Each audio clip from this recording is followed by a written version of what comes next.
We're here in the VCU locker room inside the Siegel Center. We're joined today by Travion Graham, a very loose Briante Weber, and Jared Guest for today's senior sit-down. Guys, thanks for coming.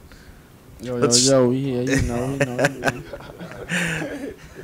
Let's jump right into it. You guys are graduating this weekend. Congratulations. Congrats, thank you. You know, AJG graduates today. I graduate today. Hey, we out.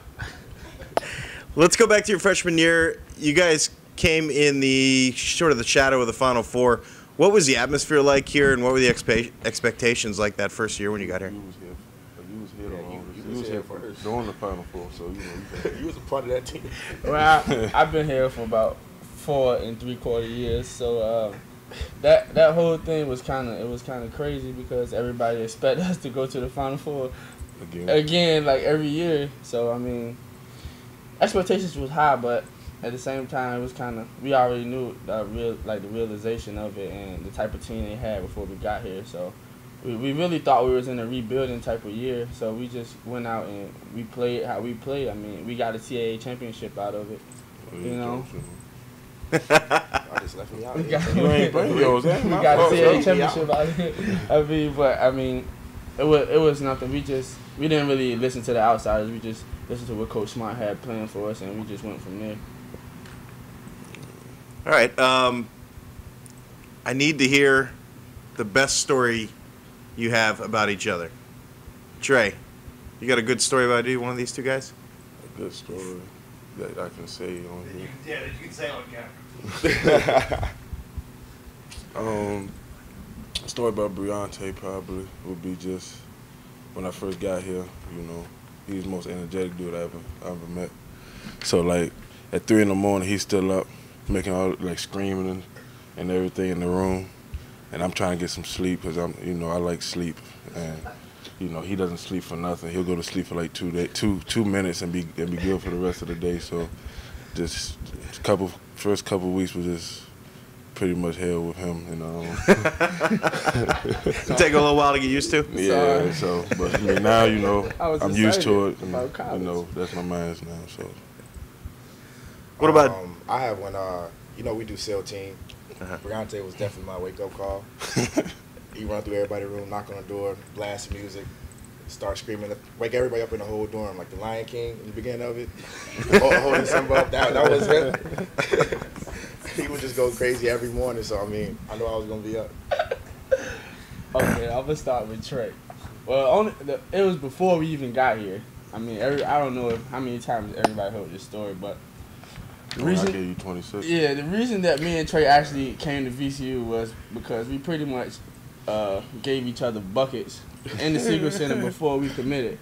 So it was a Big Shots Richmond a championship game.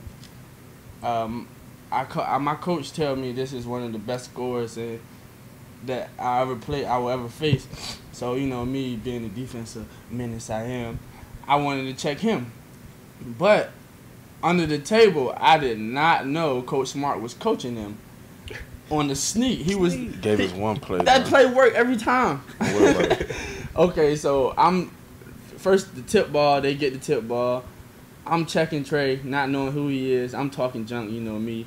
I'm talking all this. He gives me the meanest jab step I ever seen in my life. I go one way, he go the other. He shoots a pull up. I'm like, okay, this is gonna be a different kind of ball game. So next play, I noticed when we get to practice about 2 years later that Coach Smart had put in horns 3 for Travion Graham. So me being a whole 130, Trey being a whole 230, they are posting him up under the rim, and I have no chance at all. So I'm fouling him, trying to do the hacker shot, but this is when Trey can shoot free throws. I can shoot free throws. So Trey's ending up like he's probably scored about 6 baskets in a row and about 4 free throws. So I switch off of him and I put one of my goons on him. I put one of the football players on him, and I was like, okay, I'm done with that. So at the other end, he has to check me too. And that's about when I was on my N1 mixtape days. So he was trying to check me. You know what I did? I spread the floor out. I told everybody to go to a corner, and it's me and him, and I worked him. I worked him. I hit him one move, boom, between cross.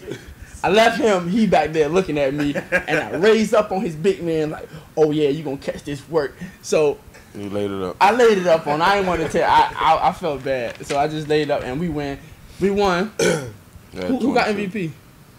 I got MVP, so you already know. I won the game. I got MVP. I got the offer. I gave him an offer too. Now you gave me an offer. I gave Trey the offer. Trey, is any of that true? All of it's true, but I didn't give him an offer. We committed. I committed at the same time, but he kind of helped me get into the commitment thing. So. Cause he didn't want to play against me in college. He knew better. Hey, you want to win after this, bro? Oh yeah, but okay. Another story. Jared Guest, probably y'all don't know. Y'all think he's shy. Oh, I'm not shy too, bro. Yeah. Okay. First day here, me and Jared gets here at the same time. So you know, I'm saying, okay, what's up? I never seen him before because everybody, like, I guess Pierre Henry, he committed. So I'm like, we got to get somebody else. So when I get to campus, I find out we have another player, and it's him. So I walk up to him, I'm like, yo, what's up, bro? He gave me this dry, yo. He gave me the driest hello I ever saw. I was like, he played for us, or no? I'm saying. So, okay, so short story. His mom dropped him off and she dipped.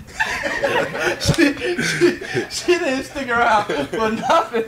Like no food, none of that. She dropped him off, gave him the deuces, and she dipped. And then, okay, so me and him, like, we have to, so Coach Mark makes us go to the gym. So I forgot I think Troy was in there, and I think it was somebody else that was in there that we ended up playing 2-on-2 against. And I thought I was the point guard. But little do I know, we got Jared Rondo over here. so I checked the ball up. I give him the ball, and here comes this crazy triple threat series from Jared where he catches the ball and he jabs. He puts the ball between his legs without dribbling, and he's jabbing. He sweeps, and then he does some of the first pump, and I'm thinking about leaving school because I don't know if I'm going to be playing point guard anymore. He kind of stole the shine. I was like, okay, so is he a 1, 2, or 3? Yeah, you know, that's the story, you know. He came to his own, though. I'm the point guard. Bree, we're going to give you a talk show. I need it. This question comes from Natalie Newfield. As fans, are there things that we should keep from doing or start doing or even stop doing that would help the team out on the floor? Or not even, or, you know, anywhere? I feel like with the fans, everything's good, you know. Keep the energy alive. You know, I mean, we still going to play our game, right? Yeah, I mean, we sell out every game since we've been here. So, I mean, just keep doing what y'all doing. And y'all one of the best fans in the country, if not the best. So, I mean, just keep doing what y'all doing. I love y'all. Building on that, you guys basically never played in front of anything other than a sellout here. Yeah. What is the Siegel Center experience like for you guys?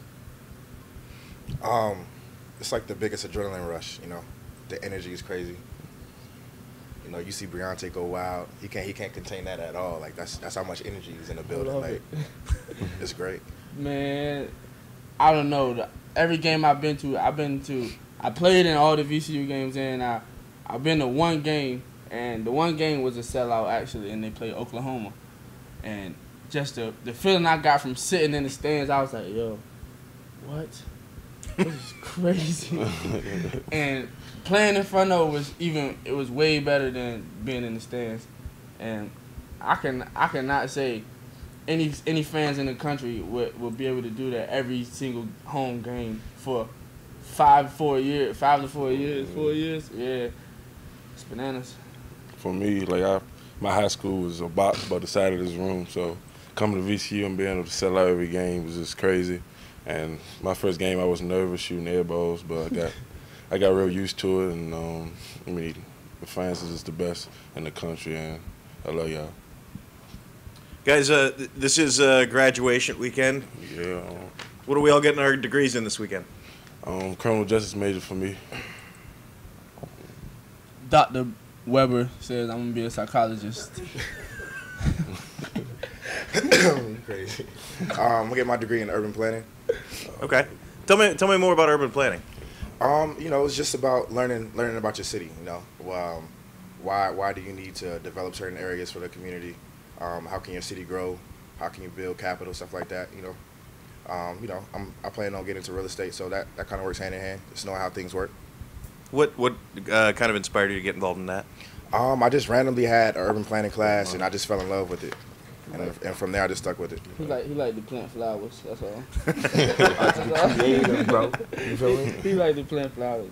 That's all he doing. Speaking of future jobs, Trey, what do you feel like you need to prove to NBA scouts the most here in the next few weeks? Just prove that I am who I say that they say I am. I can make the 3-point shot. Defensively, I can guard multiple positions. Ball handling wise, my ball handling improved. My lateral quickness is good. And this is knowing I can play and consistently make the NBA 3-point line, NBA 3-point shot. So there's not too much things that they already don't know. Just got to prove when I go to the combine and the different workouts. And Bree, I'm sure people ought to want to know, how's the knee feel and how's rehab going? Look at it. Rehab is, it's a slow process. It's just something that I have to do daily. It's going well right now. I'm in my 11th week post-surgery, so, it's kind of moving faster now.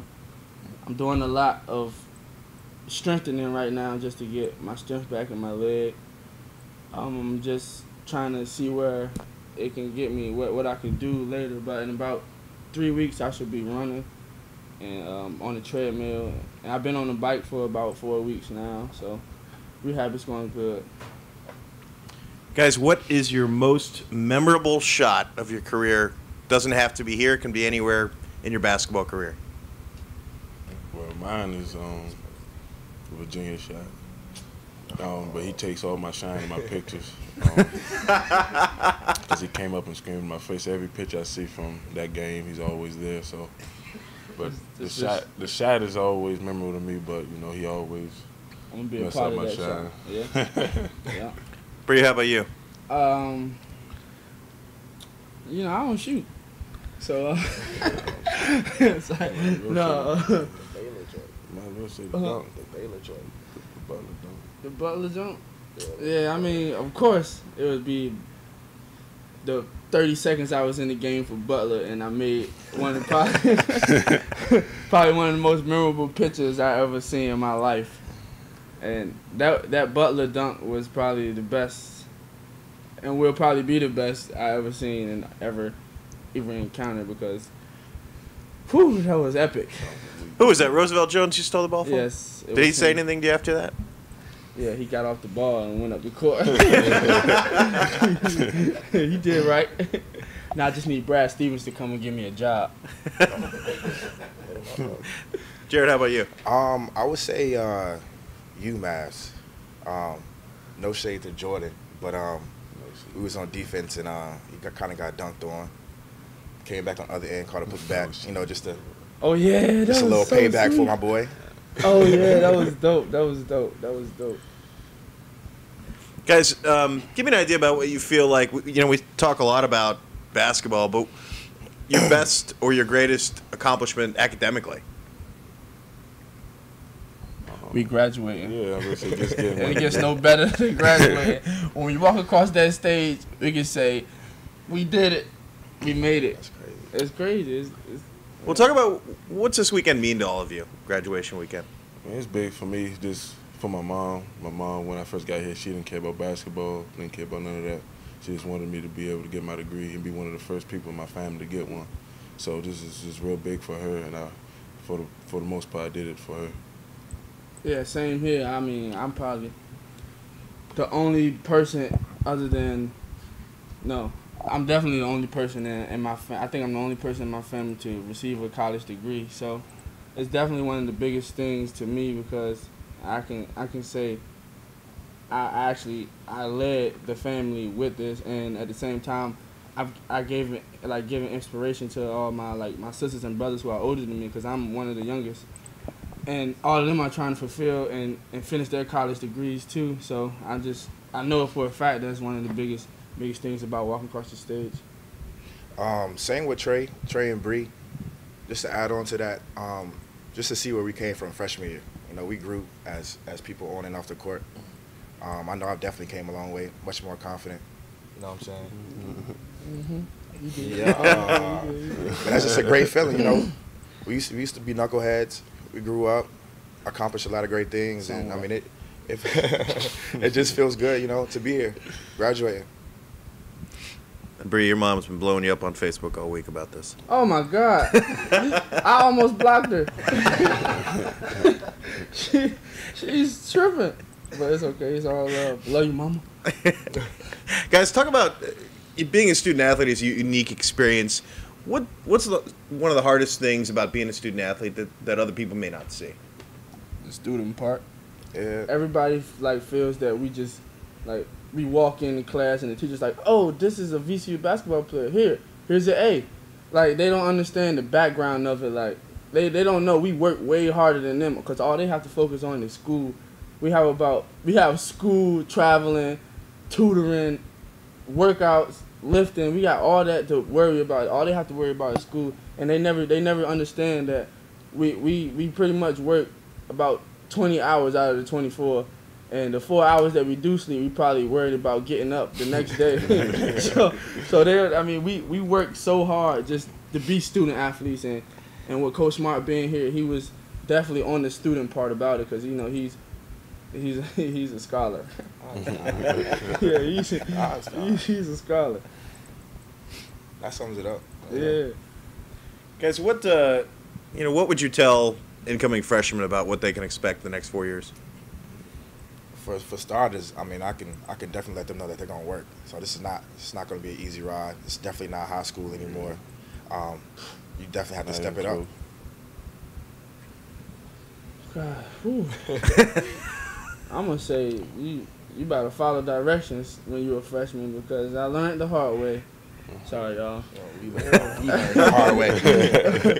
I mean, because when I got here, I mean, it was rough, because I had just I was dismissed from Fork Union, so I pretty much had a long time to think about coming in here. So coming to VCU, and I had too much time really, because I was too excited when I got here. So it kind of messed up things, because I was getting in little trouble, and it was kind of like the same thing at Fork Union, and I was getting them in trouble because they kind of put it on all the freshmen. So we would wake up for a month straight at 6 o'clock and run the parking deck.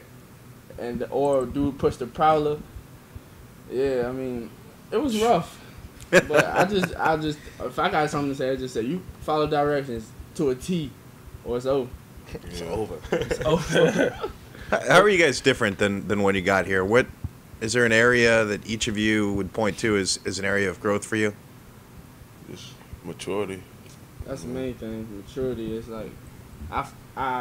I'm still me. I'm gonna be goofy, but when the time's right, I know when to pick my spots now. I mean, when I was younger, I was doing the most all the time, and sometimes it wasn't needed. So now I know when to be Bree and when to grow up.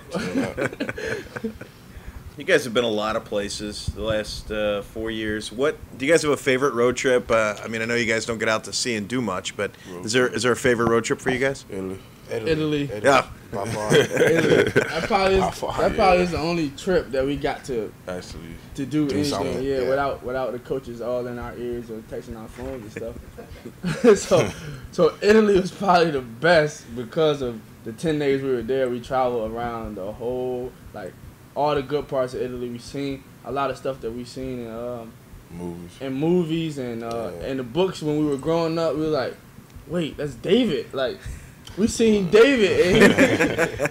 And I never thought I would see it face to face. I mean, I actually got a picture of it. I almost got kicked out, but we went to the Sistine. We went to the chapel where all the paintings are and all that with Michelangelo and them.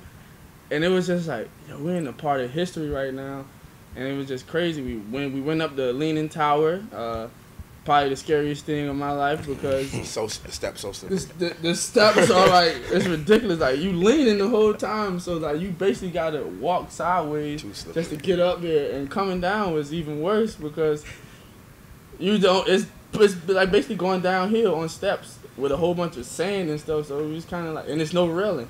So definitely Italy. I mean, that was history. That's something we can tell our kids. Like, what was your favorite moment here that didn't happen in a game? Favorite memory? I remember. It would probably be my freshman year when you know we lost to Indiana on the way back. When we get off the bus, the fan support was crazy. Like we just lost. Like while y'all out here, I thought it was type like you lose, everybody go their separate ways, and basketball season's over. Get out we pulling up into Siegel Center, and I look out the window. I mean, everybody's down, but you look out the window and you have Ram Nation out there going, "Let's go VCU," and it's like, we lost, right? Did they change? They changed the score? We going back or something? So that was kind of like the realness of just how dedicated and about the VCU the fans are. That was probably one of my best memorable moments off the court, other than graduating. I would take it back to SEAL team. The first time we did SEAL team, I know the last day, just crossing that finish line, the last drill that we had to do was just crazy. I don't remember what it was, but just I remember that feeling. Everybody was, relieved, thankful we didn't have to see Instructor McGuire. I mean, we love him. He's a part of the fam, but we was ready to be done with it. What was, you guys were sort of at the forefront of the whole SEAL team. A lot of teams are doing it now, but you guys were the first, or one of the first. It's copyrighted, so don't copy us. We do it what was better. your reaction to that? Because it was a unique thing at the time. Yeah, I know. When you found out you were doing that for the we first didn't know time. what to expect at all. Yeah, for the first time, it was just hell week for us. I mean, I didn't know what to expect. I just know it was Navy SEAL, so I looked up what they did their hell week, and I was hoping it was nothing close to that. So I mean, but they pushed us. Every year it got harder and harder. This last year was probably the worst. Ridiculous. So I mean, just lifting 500-pound sandbags and all that Carrying craziness. across Yeah, the so whole bill out What- without touching the ground. What is your least favorite memory from SEAL team? The hardest thing you did? Oh, that 500-pound yeah, bag, 500-pound bag carrying it across from probably I don't know, one side of the bail aisle to the other side, and not being finished. That wasn't the end. That was just the middle part. Watch y'all. He was faking. For some reason, every SEAL team he's hurt. He was injured this time again, but yeah, that was definitely SEAL teams. I don't want to think about it. Coach Smart talked a lot about Sophia and her impact on the program and her importance. Can you talk a little bit about how she's influenced your career here? I feel like Sophia has helped all us mature. reason I'm graduating. Like Sophia's like the mom, the aunt, the friend. That whenever you need somebody to talk to. She was definitely a good mentor. She was the reason I'm graduating. Freshman year, I mean, I didn't really care too much about school, but she kept me where I needed to be and focus on school. Make sure I didn't miss any papers. Make sure I was ready for my test. Just make sure I wasn't tutoring. She always stayed on top of me until I matured, and then she let me go and off my leash. But she's the reason I got past my first year academically. Yeah, pretty much the same with Trey said. Sophia is probably a big part of why everybody graduates. She gives you a strategic plan, and she just makes sure you follow it every time. It gets to the point where she is like your mother. She nags you like, are you in tutoring? Are you coming? You're 5 minutes late. Sophia, we just practiced for 4 hours. We just trying to get 30 minutes of sleep right quick. We coming. But, I mean, just without her push, I'm pretty sure nobody She'll text you at 10, 11 o'clock. She wakes up early to run, so she's up early, so she's listening and she's texting you like, you have this and this. She gives you the plan like for the day, and you follow it, and you get to where we are now. And it's like 6:30. Remember, you got tutoring, and also make sure you study for this test. Yeah, she's on top. She stays on top of her game, man. And without Sophia, every person that graduated from here while she was here has to thank her a lot for everything she does for us, and it was just major in a lot of ways. Sounds like you guys are all fairly excited about Will coming back. What is it about him that leads you to believe that he's going to be successful here? The amount of work he puts in, like Briante said, Coach Wade never sleeps. Never sleeps. He's always in the office thinking of new things. Even when Coach Smart was here, I mean, not to keep bringing him up, Coach Wade is a coach, but they were always, in the office together, thinking of a game plan. He was always up late, thinking of something that we can do that's better than the next team. So, yeah, Coach Wade is a workhorse. So he's gonna work harder than any other coach in the country, or harder or as hard as any coach in the country. So he's gonna make sure that he has the team that he wants. So with the players that he gets and him and his coaching style, I'm pretty sure he's gonna get the job done. Anything to add, Trey? No, I got it. Well, guys, I really appreciate you being here for the senior sit down. We're gonna be sad to see you guys go, but I hope you guys enjoy this graduation weekend, and we're looking forward to seeing what's next for you guys. You know why we're here. Squad.